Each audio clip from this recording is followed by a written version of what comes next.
Hi, in this video I will show you how to blur in Capcut. So the process is pretty simple. So first of all, open your Capcut mobile application and create a new project.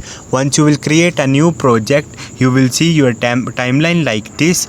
Now you have to click on the overlay from your main menu bar and click on the add overlay and insert the same video. Now once you will select it, now you have to unselect a video like this and go back and go to the effects, and in the effects you have to go to the basic, scroll up and you will see a blur option. Tap on it, adjust it according to. Once you will do it, now go back and now you will see like this. Now you have to tap on it and you will see two clips. Now simply you have to remove the background of your this video. Once you will click on the background,